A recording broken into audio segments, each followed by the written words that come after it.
All right. Hello, everyone.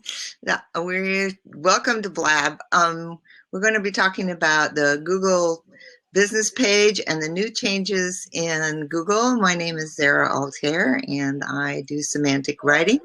I have with me Ben Fisher, A Steady Demand, and Nina Trankova, and Dustin W. Stout. So we're just going to head right into it because a lot of things have happened with the new changes. Your About page is almost invisible. People have to know to click the little tiny I. And reviews are not available and they will not become available. I was just reading this morning. That's So, great. yeah. So it's like, oh, while they make the changes, they'll come back. It's pretty much looking like they're not coming back. So we're going to be needing to send people a review link so they can do reviews for the business. So Nina, you wrote a wonderful piece which you posted this morning. So you wanted to talk to us about that. I think that's a great introduction.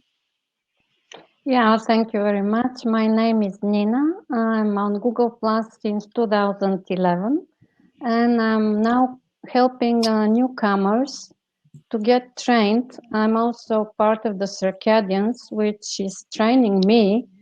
Actually, on Google Plus, all the time I'm training myself for all kinds of, I can guess, using the technology to check what I'm doing myself because I'm a solopreneur, and it's working for me. I love it. I don't see anybody coming to me and analyzing me. I just have to, I'm happy to check what Google has available, like tools.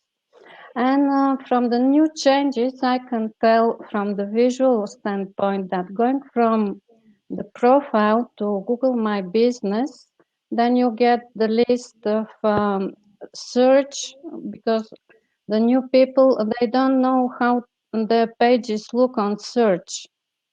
From my experience, even it's been a long time, people cannot understand that in order to find something, they have to contribute, to fill the information, to check it, to update it regularly.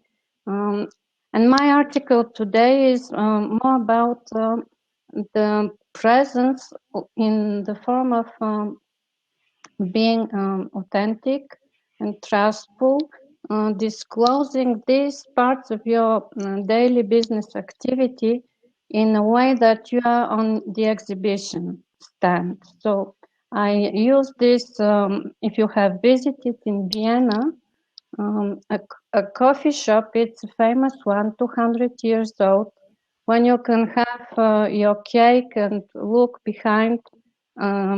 This is an open space, only divided by glass, how they prepare everything. So that doesn't mean that they give you the recipe, but you feel that they are, you're feeling the tasty part of their work, what they're putting like skill. And that's the way I use also a lot of analogy when people come to me and ask me how do they manage their brands on Google. So I think it will be a very busy place for teamwork and for collections. I find collections very moving, very vivid place, especially for the uniqueness of every service. And if the people who are doing their daily activities can understand that they're all the time like on a conference, I even tell them put one computer and call it the conference computer. And when something happens, just go there and stamp it. So from what I see from the changes is bringing new people more easily. And actually in Bulgaria, last year I was on the CEO conference. We had 700 people, 700,000 people, sorry. Now they're double. there are a lot of people more coming to Google, and it's working for them, especially for small business, for painters, artists, and any small businesses. So thank you. I want to stop talking, and maybe I give the place to Eli now. Well, if you could please post the link to your article, because I think it's a wonderful overview for people who are Yeah. getting lost in what's going on. And I loved your comments about collections, because I too have found that collections have just brought all kinds of people into conversation. Thank you.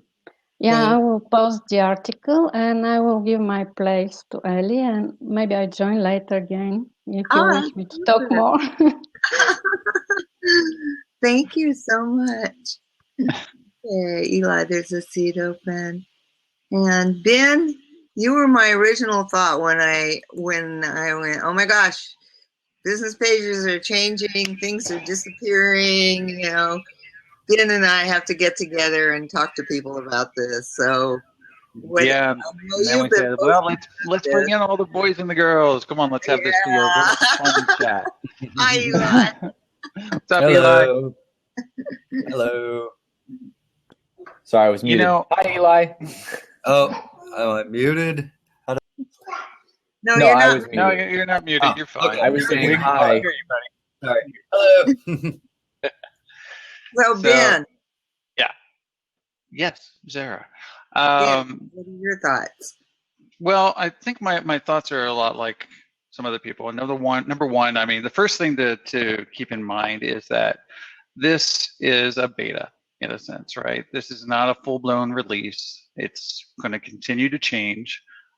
Small features coming back very slowly. Like, you know, I mean, just yesterday we got the ability to change the thumbnail image from a linked article. Collections are wonderful. Collections are great. We've been using collections ever since literally day one.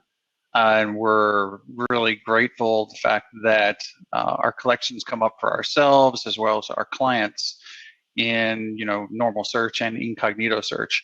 By the way, one little tip for everybody, just in case you didn't know, that when you do searches in collections, they show up the same whether you're logged in or whether you're not incognito. There is no personalization in the search of collections,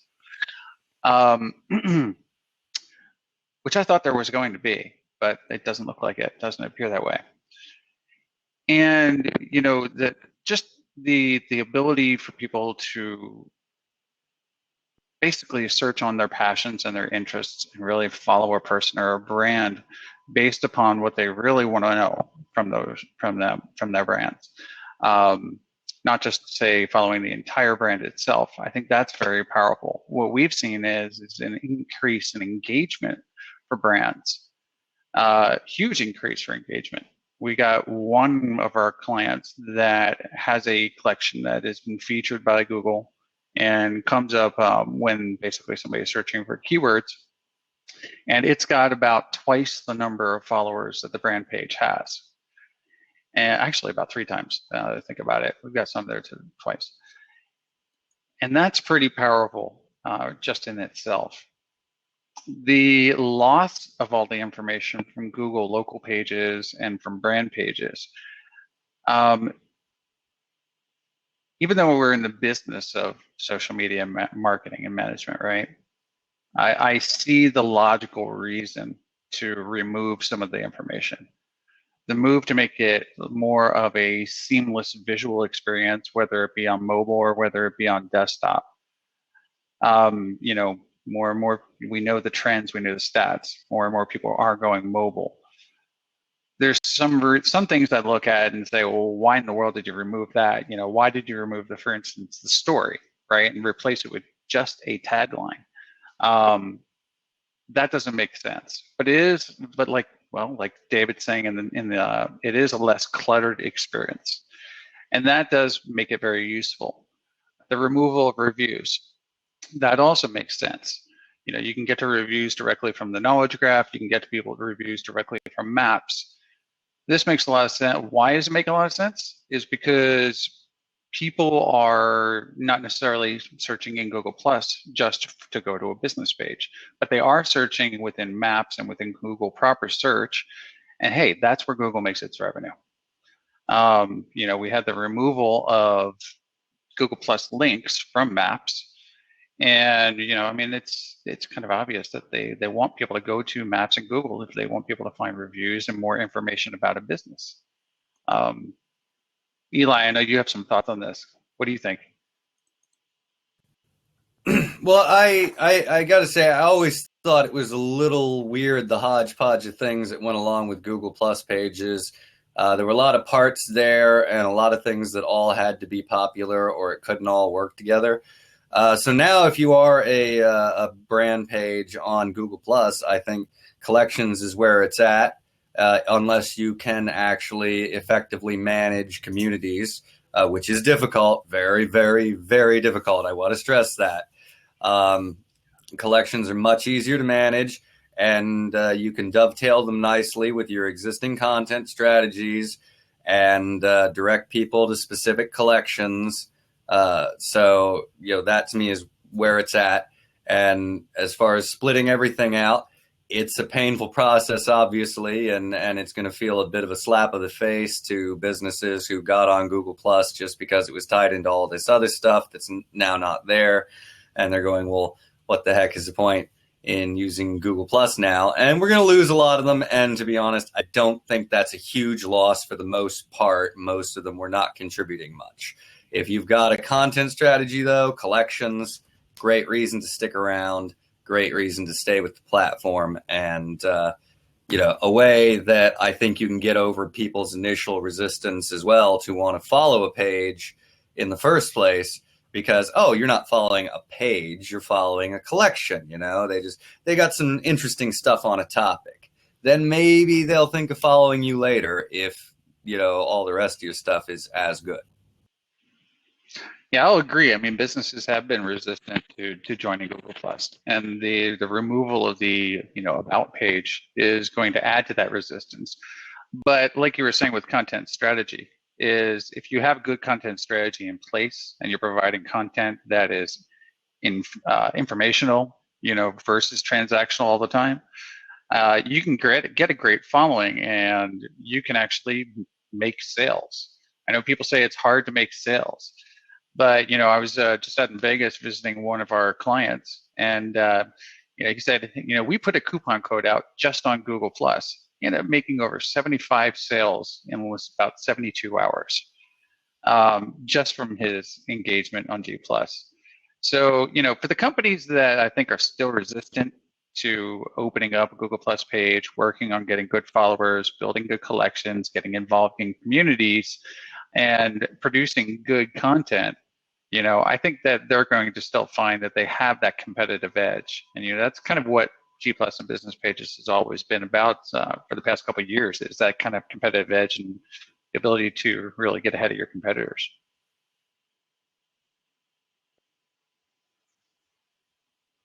I think when Google looks at your entity, that the presence of your Google Plus page is part of that whole search picture of your business as well. So that when you do the collections and people are interacting with those collections, the search engine is noticing. It's another point of viability for your business. Dustin, you've been very silent. What are your thoughts on all these changes? I know you've been really active on Google Plus talking about them. Well, there's an old proverb that says even a fool can sound smart if he stays silent. So I was letting all the smart people talk. No, see, one of the things that I just like hearing different people's perspectives, and one of the things that I've observed that I don't think anybody has really said yet, and I've been searching for someone talking about this, is it's really hard to tell the difference between a brand page and a profile now. Is anybody else seeing that? I mean, you go to the page, usually with a brand page, you can kind of tell, so the labels of things are a little bit different, and they've got some extra stuff in the about section. you can't really tell the difference now. They look the same. And I don't really have an opinion about that just yet. I think it's probably intentional to try and make them more ubiquitous. But I think it's both a good and a bad thing. It's a bad thing because brands no longer have like more bells and whistles. And I think at the same time, it's a good thing. That's also a bad thing. Okay, so there's two things going. I have a lot going through my head about this whole thing, and I'm trying to focus it into one channel. So it's a good thing in that, there's less sort of distraction, right? So everything looks the same. Profiles look the same. A user visits a page or a profile. It's not going to be anything different. They don't have to relearn the interface or, look for extra bells and whistles and all that stuff. It's also a good thing because brand pages don't have more things to manage. They don't have more connections to manage. They don't have to manage their, geographic stuff. They don't have to do all these other different components that maybe seem confusing and intimidating, which may have stopped a lot of businesses from diving in. I know in consulting multiple companies, it's not that they didn't want to join Google+, it's that it just was too intimidating because they saw so many different parts that they didn't understand. And I think this simplification might actually attract more businesses. At the same time, the more savvy businesses that did understand all those connections, like the local being tied in, the reviews being tied in, that was very attractive to some of the businesses that did understand it and did want to utilize it. So I don't know, it's almost like a catch-22. You simplify for the sake of gaining more, but maybe you actually lose the interest of the people who did like the more diverse set of tools and bells and whistles, so to speak. I've got a lot of opinions and ideas about a lot of things, but what's the burning? I mean, I'd like to know from the audience, what's the one thing that they least understand about the transition? I think that's what's most fascinating to me, is hearing where the pain points or frustrations are mostly with this redesign with brand pages.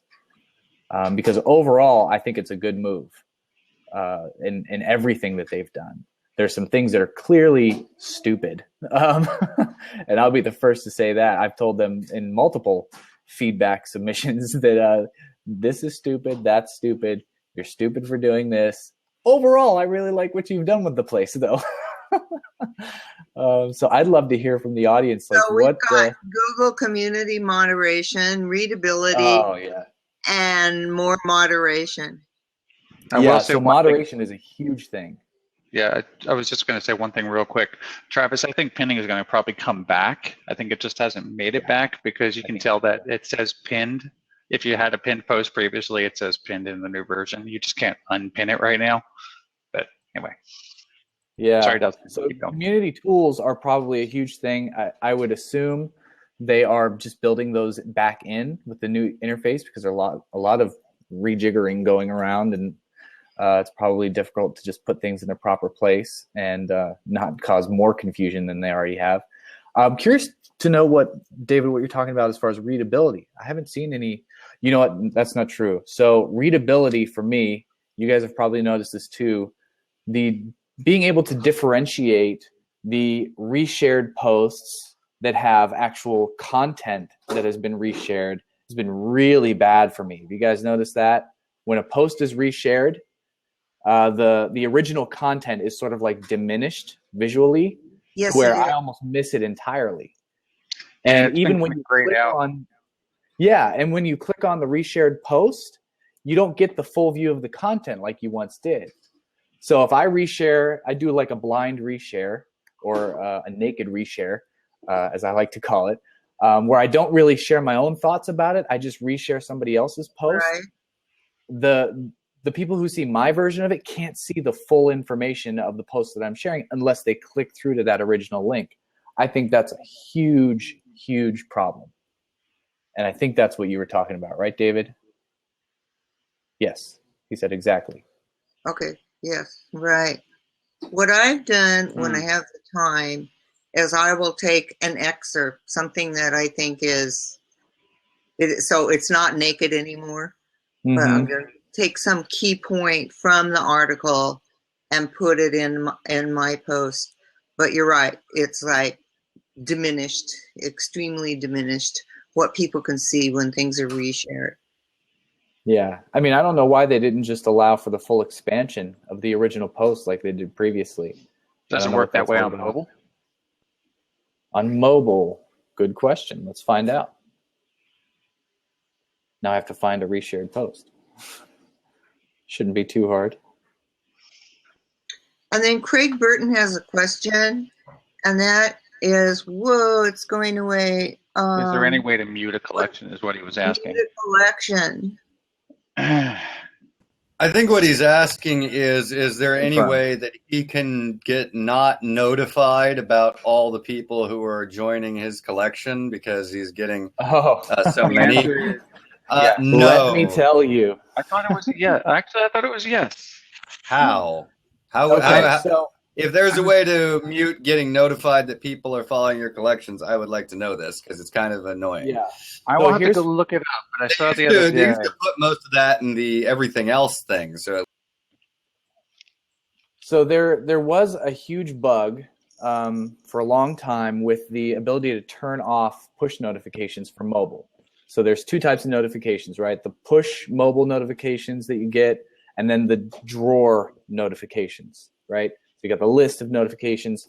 So there is an ability to turn off the push notifications in mobile for collections. That option has always been there, but it's never worked. So you can turn it off, but you would still get the notifications like crazy. And I voiced so many times that needs to be fixed. Since the inception of collections, that's been a problem. But they still have not created a way to eliminate it from the notification drawer entirely, to my knowledge. Just turning off the push notifications. But it still ends up in that notification drawer, and it's incredibly frustrating because I'm sure Eli is. I mean, you say your one collection has like 120,000. Yeah, I calculated. It gets like 5 new followers a minute. Yeah, I calculated mine. I was sitting here because I was getting the push notifications before it was fixed, and I was timing it. I was like, how many notifications per minute am I getting? And it was anywhere between 3 and 4. So I calculated it was somewhere in the realm of I was getting like 4,300 and some push notifications per day from collections. Nuts. Right. And then Stan has a question. Is there a way to mute all the emails sent for invites to communities? Oh, yeah. Yeah, go straight to your settings and scroll down to the notifications section. There's 2 different notification sections. There's email and then there's mobile. Go to the email, turn everything off. That's what I did. Back to brand pages, right? Oh, yeah. Question. So what does everybody think? Yeah, that's what we're talking about. What does everybody think? Do you think views are going to come back? The reason I ask that is because look in the settings page, and you'll notice there's a toggle to show views on your profile. Yeah, see, I wonder if that's just a leftover artifact. I almost feel like they're going to take that away. I'm probably about 60-40 on that. 60% they're going to get rid of it. 40% maybe they'll bring it back. But I'm sure David could go at length about it. I am 98-2 on this. 98% sure it's not coming back. 2% that they might give in to the people who actually care. And the reason I just don't think it's going to be brought back is because it was never really Google Plus views. It was Google Views. Basically, everything across the ecosystem, maps, this, that, if an image in a post that you posted publicly to Google Plus had the right file name or something, that it came up as a thumbnail in an image search on Google search, that's a view. You had people who had never posted to Google Plus, but go to their profile page, 4 billion views because their image had been on Casa or Chromecast. So no, I don't think it's going to come back now that Google Plus is not Google. Now that nobody's saying Google Plus is Google 2.0. Yeah, I mean, I think it's one of the most useless stats that's out there. It just Yeah, it is. Yeah, And David likes to point out that he has crap tons of views because he's used his own Google account to host the images for like his sites and client sites and such. So like all those things coming up in Google search and everything, he's getting views for all of them that count for his account. So yeah, it's the most easily gamed and doesn't really tell you much. Now, I would argue that in a certain extent because, Facebook reach is a thing, Twitter tweets reach is a thing, but when it's something that big, like the whole Google ecosystem that's counting up those views, like I would love to have a reach metric on my posts, which is why I was really angry to open up an image in the new Google Plus to see that they've eliminated views from that image. I would love to see that, but still, I mean, it's, I don't know. I see good and bad for it, but the way that David has proven that it's so easily gameable is kind of proves it's not the most useful. But yeah, but I mean, on a post per post basis, the reach factor can be important to some extent. I mean, I think the thing is that we look at it from the consultant side of things, right? We look at it from the social media side of things, right? But when you look at it from a business's standpoint, they need something that's going to give them peace of mind and say that my investment into social media is paying off. And one of those metrics is views. Mm-hmm. No matter how misguided that is, it's still a metric that makes somebody think, okay, my money is being spent in the right place, whether it's in-house or outsourced. Yeah. And I've tried my best to, kind of evolve that mentality of views. I'll give you a great example. I was sitting down in LA with an entertainment company. This entertainment company is behind some of the biggest shows on television. And when you're an entertainment company, views or viewers is a huge metric. And you can talk KPIs and like Google Analytics goals all day long, and they don't care. They want to know how many views did we get, and because that's how they sell more advertising. And so it really depends on the industry that you're in, how much value that view actually has. And I think for the entertainment world, huge value. They want to know how many eyeballs are they getting on their content. Well, but I think when you take that metaphor and run with it is the problem, because views didn't really tell you that, right? Like if I'm a TV network and I'm showing something, I want to know how many views that got, in the sense that I want to know how many people watched that show. But because of the way stuff splintered and spidered off into different parts of the Google ecosystem, it'd be more like I, as the network, was expecting to know how many people watched a show, but you were also factoring in how many people saw a logo for the show on a bar mat. Right. There were just too many different ways that your stuff could be split off and then turned into other. Yeah, like how many people mentioned the name of it and happened to have it pop up in their head. Dustin, I'm sorry, I segue. David's trying to tell you very specifically that you can still see image views on shares. Wait, you can? Where? I can see him right now. He's banging against the webcam. Dustin. Calm down, David. It'll be all right. Use the @mention. And that is there a way to mute all the emails that send out for invites to communities?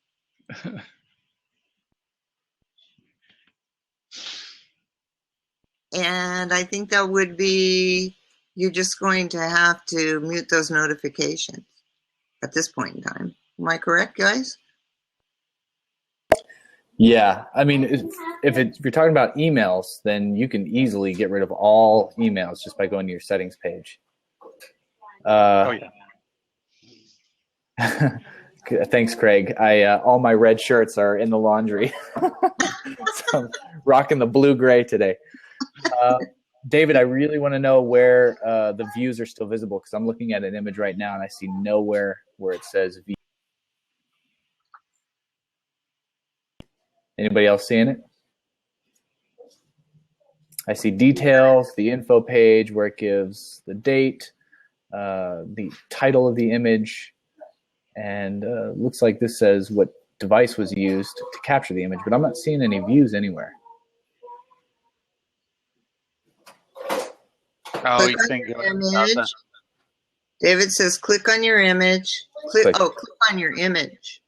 Yep, click. I'm in the light box. Click And on it's the not little up in eye the- icon. I see nothing. Nada. Nilch. 0. Picasa first. No, Picasa first. So while we're hunting down views, William Rock had a question about optimization of brand pages in the new Google Plus interface. Good question. Yeah, so I mean, basically there you have one point of optimization in a sense. Beyond putting your website, phone numbers, all of that information in there, address if necessary, you basically have a 140 character tagline. And yeah, that's pretty much as much as you're going to be able to optimize your page from a keyword standpoint, at least. And so, I would just, William, you probably already know this, but, for everybody else, considering that, pages, profiles, etc., are basically considered web pages in the first place, you probably want to try and put your keywords that you really want to be found for towards the beginning of the 140 characters. I thought it was kind of interesting, though, that they made it 140 characters. It's like, what is this, like Twitter-esque? Yeah, like literally just put the character count for Twitter in there. Is it a coincidence or was that intentional? I think that's an engineer probably going, you know what? Twitter. Man, there's got to be something to it. And by the way, just for David, if you have to go to Picasa in order to get the view counts, to me that feature's as good as dead. So no, there is no way to get view counts. Not on Google Plus anyways. I still haven't found it on Picasa though. I didn't know Picasa was still alive. Yes, Picasa lives. It's still got the black bar. at the top. No, David is absolutely right. It's got views. Look at the link that he just posted in. The plus.google.com link? Yeah. Well, that's the old interface. That's what I was figuring too. But I couldn't quite tell that with my window size. Google Photos might kill Flickr, but it will not kill. The link structure switches you back. Okay, so then for at least the next 6 months, we're going to be able to see views if you switch back to Classic. Yeah, if you switch back to Classic, it's there. Yeah. So here's a good question for everybody. How long do you think we're going to have the ability to switch back to Classic? Switch back. I would say, if I were to guess, I would say 60 days. You think 60 days, that rapid? Yeah, that's short. That's why I think it's a really good practice to be using the new format as much as possible. I mean, whoops, we lost Dustin. But if you No, we lost Eli. I'm Dustin. Oh, Nina's here. She wants to make an announcement. Oh, here comes Eli. Nina, but we're getting. Nina looks a lot like Eli to me. Does anybody else really. see? Yeah, that's kind of interesting. That is weird. Nina, what if you drop out and come back in again? It's Eli. It's yeah. That is bizarre. Wow. It's very strange. Okay, so wait a minute, hold on. Could we just hear Nina speaking? Eli, say something. Yeah. Oh, There's Nina. there we go. That was strange. Yeah, I wish there were 5 seats. That was your disguise. Yeah. Maybe Blab's in the process of upgrading to having Yeah, up to and 5 or some 6 new users. because Stan actually just said it happens when two people are approved at the same time within a couple of Oh, seconds. Yeah. yeah, we have this experience with the circadians. I wanted to announce a hangout on a collection I'm going to make on Thursday together with the circadians next week. It's a featured collection about an adventure. And I decided to invite the adventurer. It's a lady photographer, a captain of a ship, and a very interesting person. And I think it's a new start for a community way of approach to collection. And I'm very excited to see what happens there with this hangout. So please be welcome to join this hangout. I will announce it on my profile too. Nina, And tell us more about linking their collections in the community. well, the people who are interested to follow the collection, they're interested in adventures. And,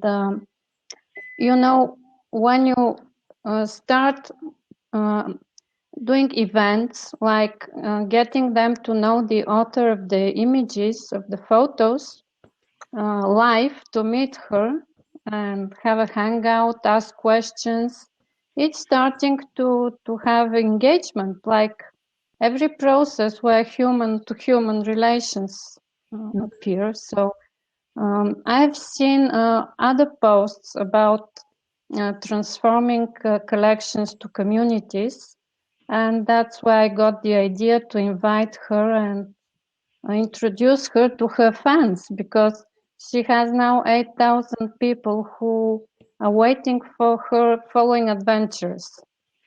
In the summer, she's traveling into the Mediterranean Sea on a ship, and in the winter, she's in the mountains. So we are attracting also various kind of sports like skiing and sea sports. It's turning into an experience and relating to lifestyle.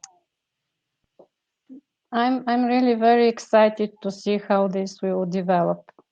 She said she will be engaging when possible, because in the sea she didn't have any connection to the net. That's where we agreed that I will be posting the images, and I will be also inviting all the photographers, since the authorship is not my personal, just created the collection, but I've always mentioned, and they are stamped with Luben is her name. So this I wanted to share with you my plans, and I hope we can together see what will be happening with this experiment. Okay. If Eli wants to join again, I don't mind. All right. Although I would prefer the 5th seat. I like the concept of integrating the collection and the community, though. That really is cranking up engagement. Yeah, I mean to give this advice to like hotels when they have events, and they can form a collection and then keep these people into contact for future events and engage on the topic of interest. I don't think it's too difficult to do so.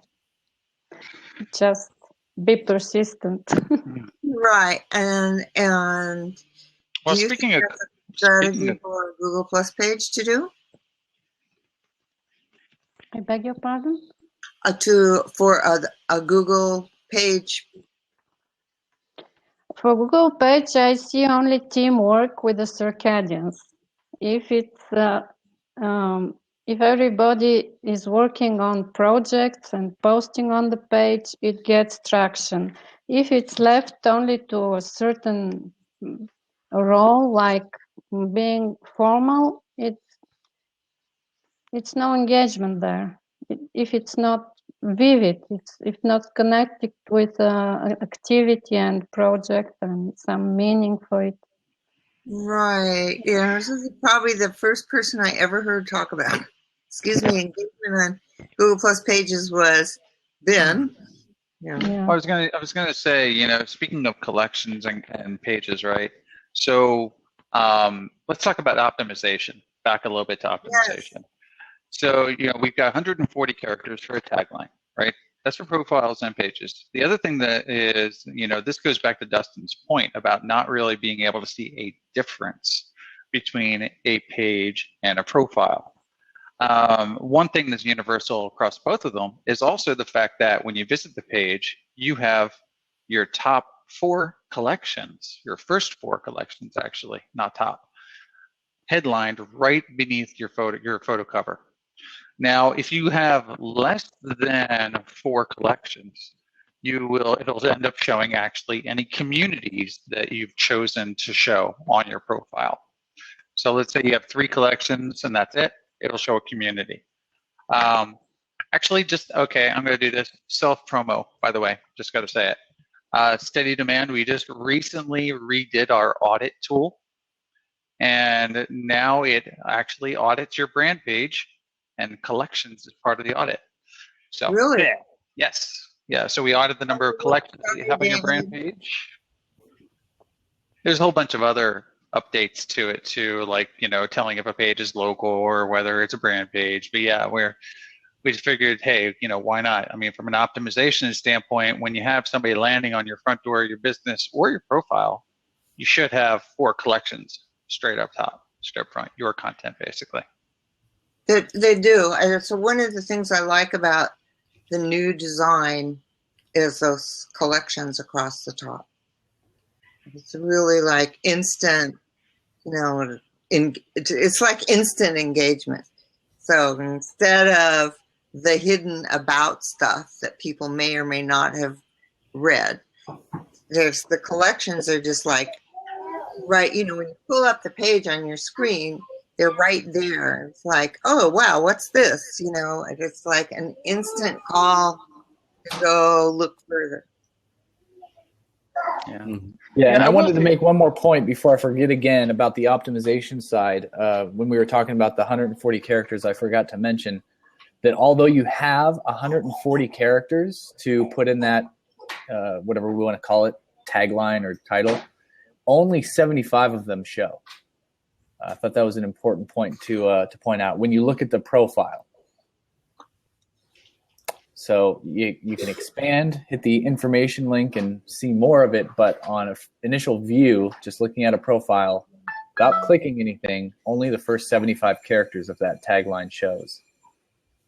Really? Right. Have you seen that? What about the hover card? Like the way you needed to abbreviate. Or is there? What hover card? Some people have been saying they still have a hover card, like when in the notification drawer. You know what I mean? I don't. There's a bunch of people that still have it. I don't know. Hover cards are gone. I think the hover cards are going to be dead. I don't see it. That's another thing I'm not sure will show up before hover cards come back. What's that, Eli? I said hoverboards will show up before hover cards come back.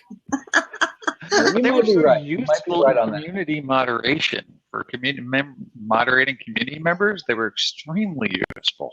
Yeah, really helpful, and especially adding people who who engage on posts. You go to a great Google Plus post. There's a whole lot of discussion, and you find 2 or 3 people that you're like, I need to add them to a circle immediately, or follow them immediately, since circles is no longer a big point.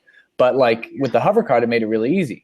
Now I have to click through to their profile and then follow them, and then I have to go back and then click on the other profile and then follow that person. So I'm hoping they bring hover cards back. It seems like Twitter has now integrated hover cards really well. Facebook is doing hover cards. Like this seems like a backward step in usability for desktop anyways. I mean, for mobile, it was never there anyways. But but to be fair, we don't know that they're not going to come back. Yeah. If enough people submit feedback about it and the usability about it, and like why we need that feature versus want that feature, then then they might listen. Okay, and then Everybody submit feedback. We want Always. feedback. So Sheila, I saw the amount of your feedback, by the way, in that post you put out there the other day, Dustin.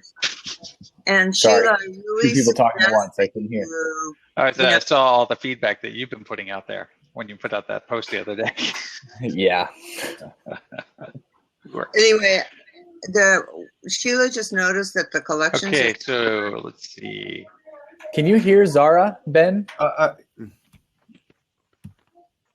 Ben, are you having a hard time hearing Zara? Can't hear Zara. Can anybody hear me? I can. You can. Okay, so Sheila. I can hear her fine. All right. Sheila just mentioned that she just noticed that collection. Well, I'm going to drop out so somebody else can come back in. Okay, because Travis wants to come in. So. All right. Thanks, Ben. Do you want me to do that, Sarah? Yes? Yeah, let's let Travis come in. Cool. Yeah, All she right. said yeah. Okay. Okay.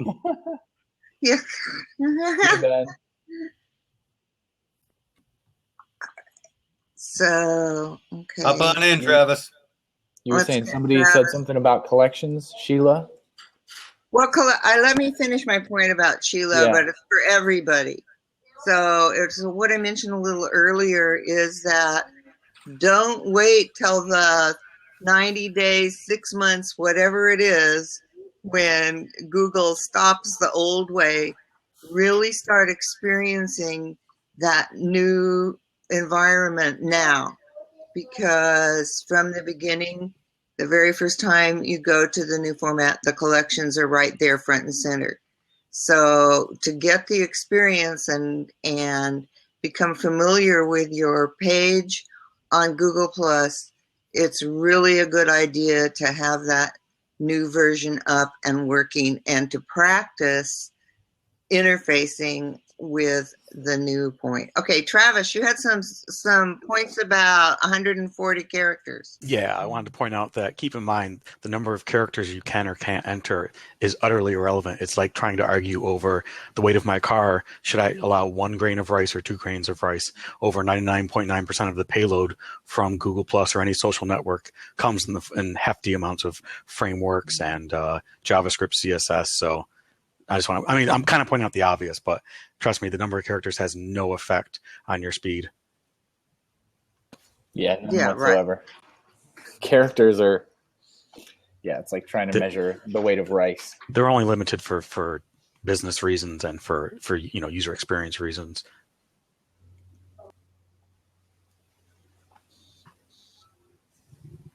Okay. Cool. Well, guys, it's been a lot of fun. I do have to go grab lunch with my family. But okay, great. Thank you so much, Dustin. If you guys are still here, everybody, I'll be back. if you are not following Dustin, follow him. It's just a wealth of wisdom. Thank you so much, Dustin. Thanks, guys. See ya. Ciao. Take care. David, you want to pop in? Whoa, I suddenly appear. Hey, there you are.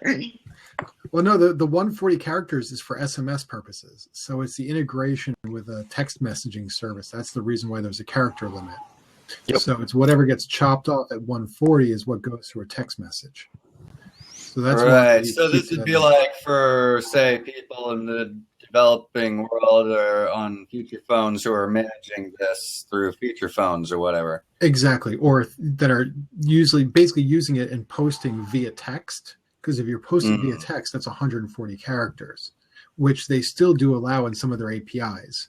So you have to remember, you can do a lot of things through the API that you're not doing through the web page or the mobile application. But like I said, you can, blog by email, you can post to Google Plus by text.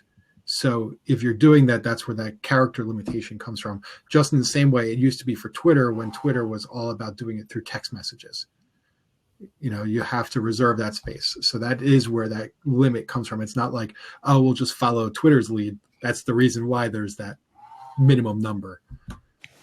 Of course, that number's become highly irrelevant now that MMS is replacing, SMS. Well, yes, but you have to also remember that Google tries to make these services as usable and applicable worldwide, not just the United States or the developing countries, but they want to make it so that if you're in the back country of Africa and all you have is a text messaging service, you can still do this, still use many of their systems. Just in the same way they try to make it that there's a mobile experience that is as good as, or they try to make a mobile experience that's as good as your desktop experience. They want to make sure that you can still use their services when you don't have full 4G, 3G, whatever, but can still do it by text. Mm-hmm. I think Travis muted himself.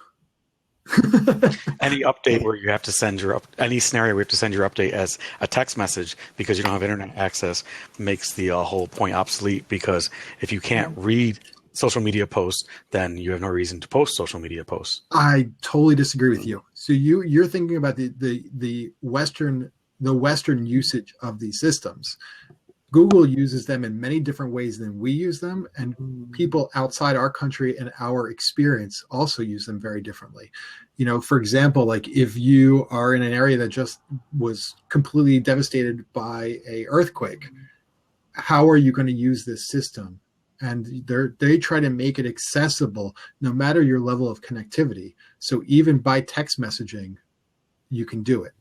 So that's the point, is that it's not just our use case, but how it degrades to a use case well below the threshold that we think is possible. My professional recommendation is, if you're in trouble, don't post on social media, call 911. And sometimes you can't call 911, but you can text. Text 911. Right. That's right. Last thoughts about the Google Plus page and usage for people. David. Sorry, what was that question? Google Plus page usage, business page usage. I was talking about this with Ben the other day. I've been baffled kind of with how Google has handled Google Plus pages for a while, and they've kind of, it's never been their strong suit. And now local pages are kind of in the mix of, you never know really where they are. Are they under Maps? Are they Google My Business? Who is Google My Business under? Is it under AdWords? Where is this data going to be? So of course I'm focusing on local businesses as opposed to brands, but still, even if you Google a business that has Google Plus page, you can't find their Google Plus page and you don't see their updates, even though there's a clear place. Exactly. Yeah. It's just it seems like they're not sure what to do with them either, and until they figure out what to do with them, they're kind of, I don't know what we're supposed to do with them. So I treat them the way I always said, was I'm going to use them, but I'm not going to spend more time than I really need to keep them up to date. So I don't know beyond that. Okay. Thank you. And Eli? I think that it's always been something of a mistake on Google's part to try to, if it had worked, great, but it didn't, to try to tie the social page so closely to search and maps and all that. And it didn't work.